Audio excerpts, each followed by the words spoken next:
कहानियाँ सिर्फ सुनने के लिए नहीं होती। कुछ कहानियाँ ऐसी होती हैं जो हमारे अंदर उतर जाती हैं। इसी सिलसिले में आज हम सुनेंगे प्रेमचंद की कहानी नरक का मार्ग। रात भक्तमाल पढ़ते पढ़ते न जाने कब नींद आ गई। कैसे कैसे महात्मा थे जिनके लिए भगवत प्रेम ही सब कुछ था, इसी में मग्न रहते थे। ऐसी भक्ति बड़ी तपस्या से मिलती है। क्या मैं यह तपस्या नहीं कर सकती? इस जीवन में और कौन सा सुख रखा है? आभूषणों से जिसे प्रेम हो वह जाने, यहाँ तो इनको देखकर आंखें फूटती हैं। धन दौलत पर जो प्राण देता हो वो जाने, यहाँ तो इसका नाम सुनकर ज्वर सा चढ़ जाता है। कल पगली सुशीला ने कितनी उमंगों से मेरा श्रृंगार किया था, कितने प्रेम से बालों में फूल गूंथे थे। कितना मना करती रही मैं, न मानी। आखिर वही हुआ जिसका मुझे भय था। जितनी देर उसके साथ हंसी, उससे कहीं ज्यादा रोई। संसार में ऐसी भी कोई स्त्री है जिसका पति उसके श्रृंगार देखकर सिर से पांव तक जल उठे? कौन ऐसी स्त्री है जो अपने पति के मुंह से ये शब्द सुने, तुम मेरा परलोक बिगाड़ोगी और कुछ नहीं, तुम्हारे रंग ढंग कह देते हैं, और उसका दिल विष खा लेने को न चाहे? भगवान, संसार में ऐसे भी मनुष्य होते हैं। आखिर मैं नीचे चली गई और भक्तमाल पढ़ने लगी। अब वृंदावन विहारी ही की सेवा करूंगी, उन्हीं को अपना श्रृंगार दिखाऊंगी। वो देखकर न जलेंगे, वो तो मेरे मन का हाल जानते हैं। भगवान, मैं अपने मन को कैसे समझाऊं? तुम अंतर्यामी हो, तुम मेरे रोम रोम का हाल जानते हो। मैं चाहती हूँ कि उन्हें अपना इष्ट समझूं, उनके चरणों की सेवा करूं, उनके इशारे पर चलूं। उन्हें मेरी किसी बात से, किसी व्यवहार से नाम मात्र भी दुख न हो। वह निर्दोष हैं। जो कुछ मेरे भाग्य में था वो हुआ। न उनका दोष है न माता पिता का, सारा दोष मेरे नसीबों ही का है। लेकिन ये सब जानते हुए भी जब उन्हें आते देखती हूँ तो मेरा दिल बैठ जाता है, मुंह पर मुर्दनी सी छा जाती है, सिर भारी हो जाता है। जी चाहता है उनकी सूरत न देखूं, बात तक करने को जी नहीं चाहता। कदाचित शत्रु को भी देखकर किसी का मन इतना क्लांत न होता होगा।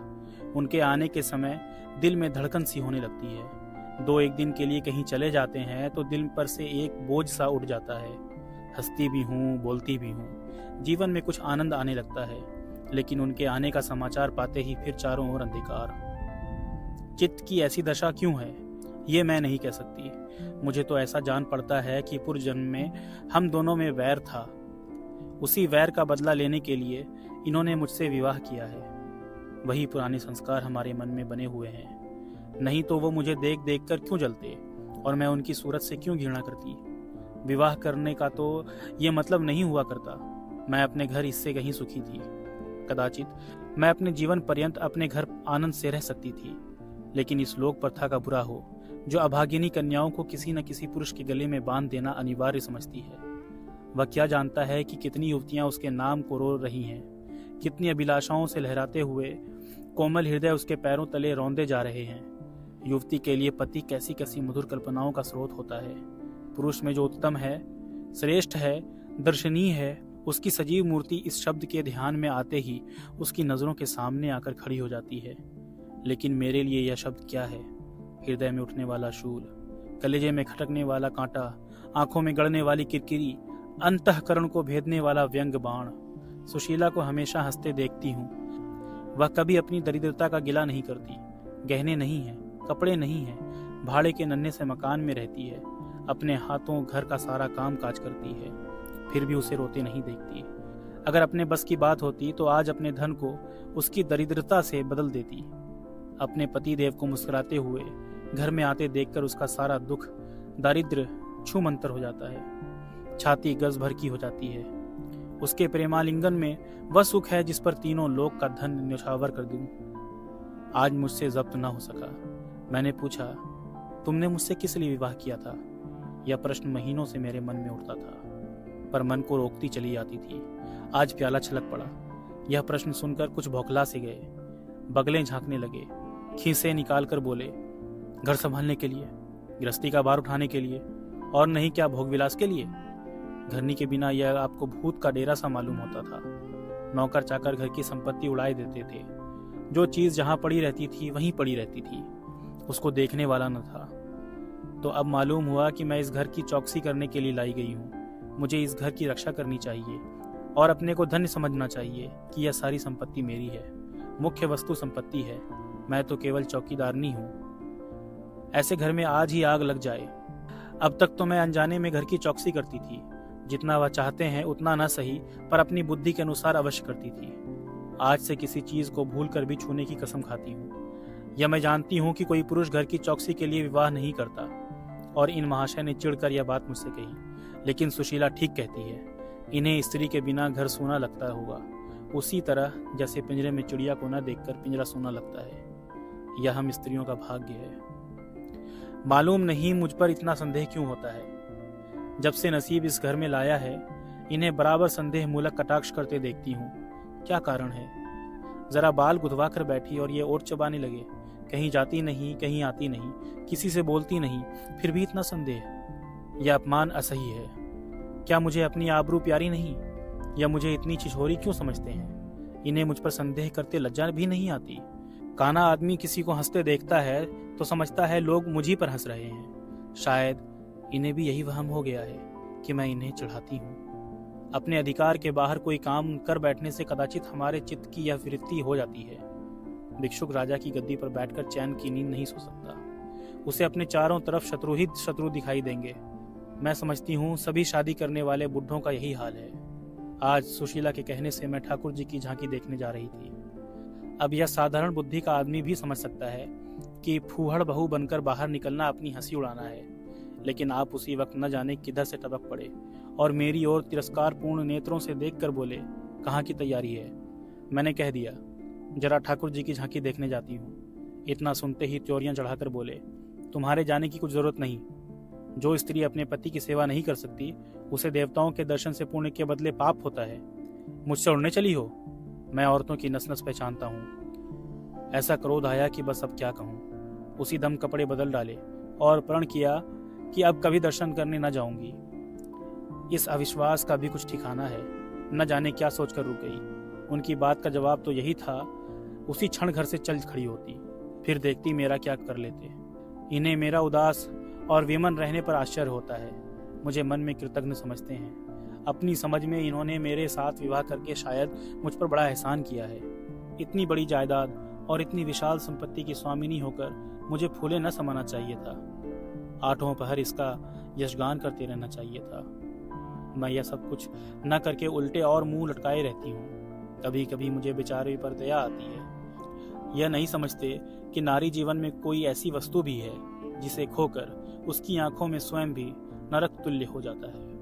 3 दिन से बीमार हैं। डॉक्टर कहते हैं बचने की कोई आशा नहीं। निमोनिया हो गया है, पर मुझे न जाने क्यों इनका गम नहीं। मैं इतनी वज्र हृदय कभी न थी। न जाने वह मेरी कोमलता कहाँ चली गई। किसी बीमार की सूरत देखकर मेरा हृदय करुणा से चंचल हो जाता था। मैं किसी का रोना नहीं सुन सकती थी। वही मैं हूँ कि आज 3 दिन से उन्हें अपने बगल के कमरे में पड़े कराहते सुनती हूँ, और एक बार भी उन्हें देखने न गई। आंख में आंसू आने का जिक्र ही क्या। मुझे ऐसा मालूम होता है इनसे मेरा कोई नाता ही नहीं।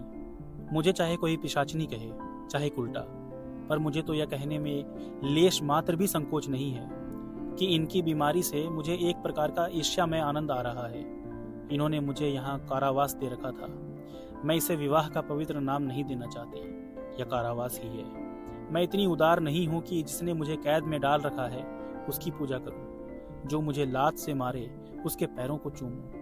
मुझे तो मालूम हो रहा है ईश्वर इन्हें इस पाप का दंड दे रहे हैं। मैं निसंकोच होकर कहती हूँ कि मेरा इनसे विवाह नहीं हुआ। स्त्री किसी के गले बांध दिए जाने से ही उसकी विवाहिता नहीं हो जाती।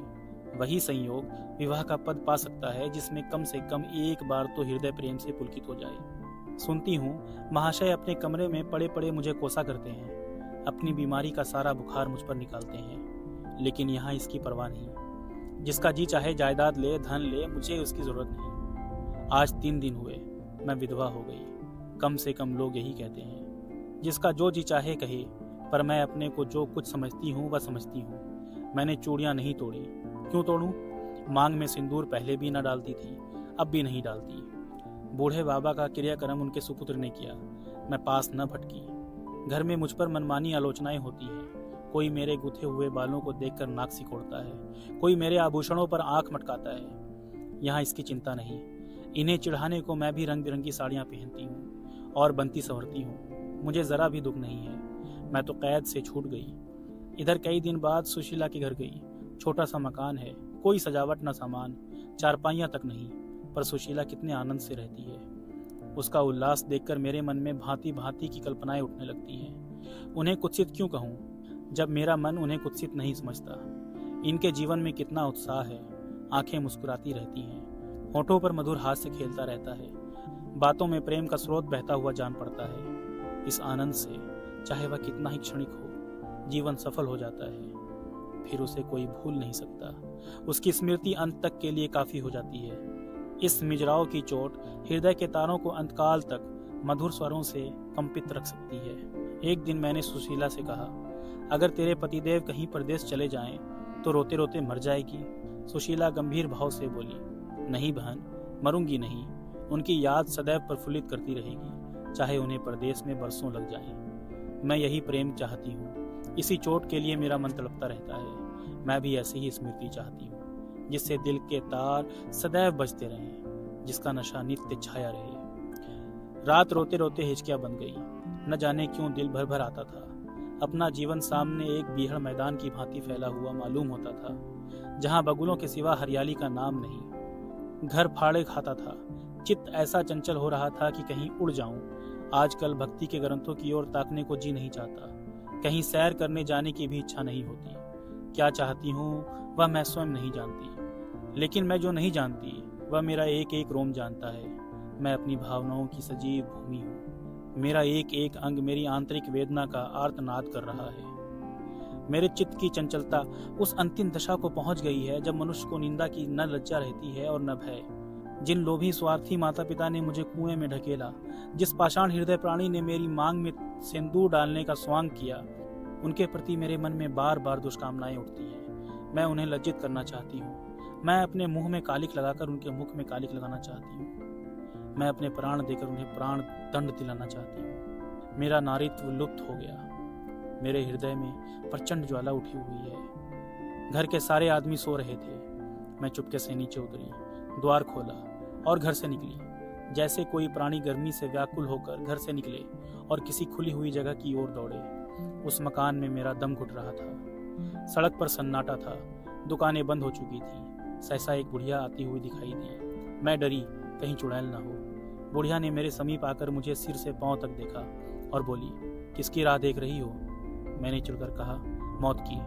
बुढ़िया, तुम्हारे नसीबों में तो अभी जिंदगी के बड़े बड़े सुख भोगने लिखे हैं। अंधेरी रात गुजर गई, आसमान पर सुबह की रोशनी आ रही है। मैंने हंसकर कहा, अंधेरे में भी तुम्हारी आंख इतनी तेज है कि नसीबों की लिखावट पढ़ लेती हो। बुढ़िया, आंखों से नहीं पढ़ती बेटी, अक्ल से पढ़ती हूँ। धूप में चूड़े नहीं सफेद किए हैं। तुम्हारे बुरे दिन गए और अच्छे दिन आ रहे हैं। हंसो मत बेटी, यही काम करते इतनी उम्र गुजर गई। इसी बुढ़िया की बदौलत जो नदी में कूदने जा रही थी, वो आज फूलों की सेज पर सो रही हैं। जो जहर का प्याला पीने को तैयार थी, वो आज दूध की कुल्लियां कर रही हैं। इसीलिए इतनी रात गए निकलती हूँ कि अपने हाथों किसी अभागिन का उद्धार हो सके तो करूं। किसी से कुछ नहीं मांगती। भगवान का दिया सब कुछ घर में है। केवल यही इच्छा है कि अपने से जहां तक हो सके दूसरों का उपकार करूं। जिन्हें धन की इच्छा है उन्हें धन, जिन्हें संतान की इच्छा है उन्हें संतान। बस और क्या कहूँ। वह मंत्र बता देती हूँ कि जिसकी जो इच्छा हो वह पूरी हो जाए। मैंने कहा, मुझे न धन चाहिए न संतान। मेरी मनोकामना तुम्हारे बस की बात नहीं। बुढ़िया हंसी। बेटी, जो तुम चाहती हो वो मैं जानती हूँ। तुम वह चीज चाहती हो जो संसार में होते हुए स्वर्ग की है, जो देवताओं के वरदान से भी ज्यादा आनंदप्रद है, जो आकाश कुसुम है, गूलर का फूल है और अमावस का चांद है। लेकिन मेरे मंत्र में वह शक्ति है जो भाग्य को भी संभाल सकती है। तुम प्रेम की प्यासी हो। मैं तुम्हें उस नाव पर बैठा सकती हूँ जो प्रेम के सागर में प्रेम की तरंगों पर कीड़ा करते हुए तुम्हें पार उतार दे। मैंने उत्कंठित होकर पूछा, माता, तुम्हारा घर कहाँ है? बुढ़िया, बहुत नजदीक है बेटी। तुम चलो तो मैं अपनी आंखों पर बैठा कर ले चलूं। मुझे ऐसा मालूम हुआ कि यह कोई आकाश की देवी है। उसके पीछे पीछे चल पड़ी। आह, वह बुढ़िया जिसे मैं आकाश की देवी समझती थी, नरक की डाइन निकली। मेरा सर्वनाश हो गया। मैं अमृत खोजती थी, विष मिला। निर्मल स्वच्छ प्रेम की प्यासी थी, गंदे विषाक्त नाले में गिर पड़ी। वह वस्तु न मिलनी थी, न मिली। मैं सुशीला का सा सुख चाहती थी, उल्टाओं की विषय वासना नहीं। लेकिन जीवन पथ में एक बार उल्टी राह चलकर फिर सीधे मार्ग पर आना कठिन है। लेकिन मेरे अधःपतन का अपराध मेरे सिर नहीं, मेरे माता पिता और उस बूढ़े पर है जो मेरा स्वामी बनना चाहता था। मैं यह पंक्तियां न लिखती, लेकिन इस विचार से लिख रही हूँ कि मेरी आत्मकथा पढ़कर लोगों की आंखें खुलें।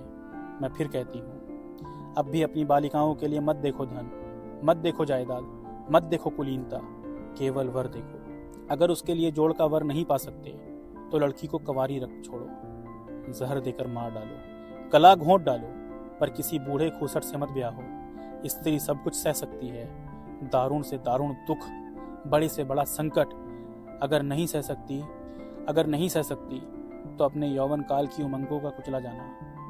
रही मैं, मेरे लिए अब इस जीवन में कोई आशा नहीं। इस अधम दशा को भी उस दशा से न बदलूंगी जिससे निकल कर आई हूँ। चलिए जी, आज की ये कहानी भी खत्म हुई। तब तक रखिए अपना ख्याल। मिलते हैं एक नए वीडियो के साथ, नई कहानी में।